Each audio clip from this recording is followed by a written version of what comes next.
मुंबईची आणखी एक बहीण जन्माला येते, जिचं नाव आहे नैना. म्हणजेच नवी Mumbai airport influence notified area. राज्य सरकारचा आणि विशेषतः उपमुख्यमंत्री देवेंद्र फडणवीसांचा नैना हा ड्रीम प्रोजेक्ट असल्याचं म्हटलं जातं. नवी मुंबईला लागूनच ही तिसरी मुंबई उभारण्यात येणार आहे. ही एक प्लॅन सिटी असल्यामुळं महाराष्ट्राच्याच नाही तर भारताच्या दृष्टीनं तिचं मोठं महत्त्व असल्याचं सांगितलं जात आहे. हा संपूर्ण प्रकल्प नेमका काय आहे, त्याचं प्लॅनिंग काय आहे, त्याचा फायदा काय होणार आणि 10 वर्ष होऊन सुद्धा हा प्रकल्प अजून पूर्ण का झालेला नाही, याच प्रश्नांची उत्तरं आपण ह्या व्हिडिओमधून बघूयात. नमस्कार, मी शार्दूल आणि तुम्ही बघताय बोल भिडू. सगळ्यात आधी बघूया की नैना तयार करण्यामागची कारणं काय आहेत. मुंबईतली लोकसंख्या ही दिवसेंदिवस वाढते. सध्या मुंबईत 1.5 ते 2 करोड लोक राहतात. अरबी समुद्रामुळे मुंबई ही तिन्ही बाजूनी खाड्यांनी वेढलेली आहे. त्यामुळे वाढत्या लोकसंख्येसाठी मुंबईचा विस्तार करणं अवघड असल्यामुळं 1970 मध्ये नवी मुंबईची निर्मिती करण्यात आली. पण तिथे सुद्धा अंथरुणापेक्षा पायच मोठे झाले.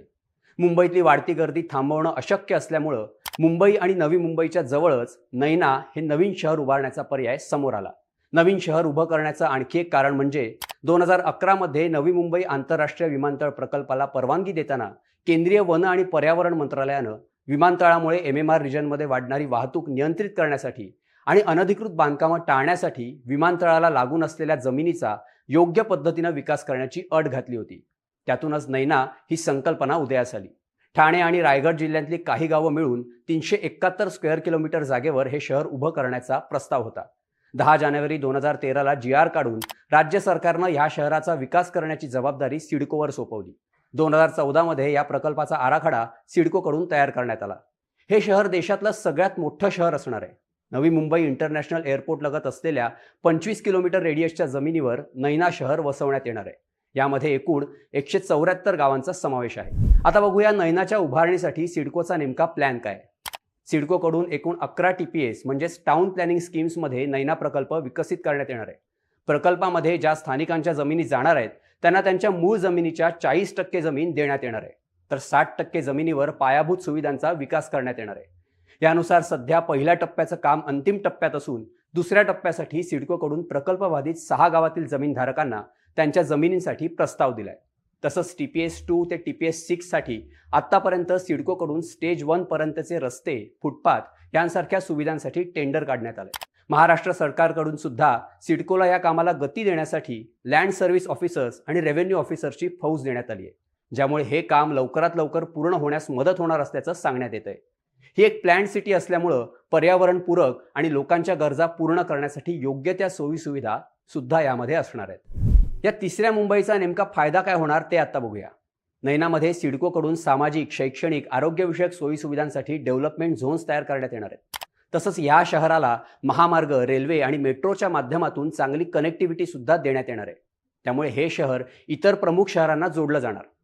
नवी Mumbai airport, JNPT port, Mumbai Navi मुंबईला जोडणारा 22 किलोमीटरचा Nhava Sheva sea link, Virar Alibag multi modal corridor, Pune Mumbai expressway, Delhi Mumbai industrial corridor हे सर्व या शहराच्या जवळून जाणार आहे. त्यामुळे या शहराचं व्यापारी महत्त्व मोठ्या प्रमाणावर वाढून भारतीय आणि परकीय गुंतवणूक आकर्षित होणार आहे. स्पेशल इकॉनॉमिक झोन तयार होऊन इथे मोठ्या प्रमाणावर रोजगार निर्मिती होण्यास मदत होऊन देशाच्या अर्थव्यवस्थेला सुद्धा हातभार लागणार आहे. नैनाचा आणखी एक मोठा फायदा असा की मुंबई आणि नवी मुंबईतल्या घरांच्या किमती तिथल्या बिल्डिंगप्रमाणेच नवनवीन उच्चांक गाठत आहेत. त्यामुळे मुंबईच्या जवळ असलेल्या या नवीन शहरात मुंबईपेक्षा कमी पैशात घर घेण्याचं अनेकांचं स्वप्न पूर्ण होणार आहे.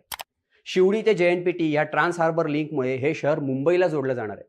त्यामुळे इथे राहणारे लोक मुंबईत नोकरी व्यवसायानिमित्त जात असतील तर त्यांना कमीत कमी वेळेत सहज मुंबई गाठणं शक्य होणार आहे. त्यामुळे या सगळ्याच कारणांमुळे नैना सिटी ही एक ड्रीम सिटी असणार, यात काहीच शंका नाही. आता बघूयात हा प्रकल्प पूर्ण होण्यात नेमक्या अडचणी कोणत्या आहेत. हा प्रकल्प घोषित झाल्यानंतर इथल्या स्थानिक शेतकऱ्यांनी त्याला विरोध केला होता. त्यामुळेच आधी 561 स्क्वेअर किलोमीटर क्षेत्रात प्रस्तावित असलेला हा प्रकल्प 371 स्क्वेअर किलोमीटरपर्यंत मर्यादित झाला. या प्रकल्पबाधित गावातल्या शेतकऱ्यांनी शेतकरी उत्कर्ष समिती स्थापन करून या प्रकल्पाला विरोध केला. शेती हा त्यांच्या उत्पन्नाचा प्रमुख स्रोत असल्यामुळं शेतजमिनीवर प्रकल्प उभा राहिला तर त्याचा मोठा आर्थिक फटका आम्हाला बसेल, असं इथल्या स्थानिक शेतकऱ्यांचं म्हणणं आहे. तसंच 1970 मध्ये जेव्हा नवी मुंबईच्या उभारणीसाठी ज्या प्रकल्पबाधितांच्या जमिनी घेण्यात आल्या त्यांना अजूनही त्यांचा मोबदला मिळालेला नाही. रोजगाराची हमी देऊन सुद्धा त्यांना अजूनही रोजगार उपलब्ध झालेला नाही.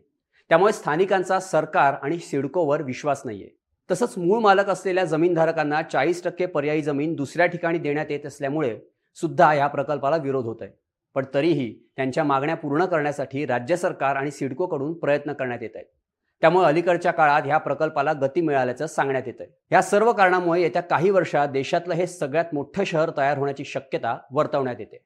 तर हा व्हिडिओ तुम्हाला कसा वाटला ते आम्हाला कमेंट करून नक्की सांगा आणि अशाच माहितीपूर्ण व्हिडिओसाठी बोल भिडूच्या यूट्यूब चॅनलला सबस्क्राईब करायला विसरू नका.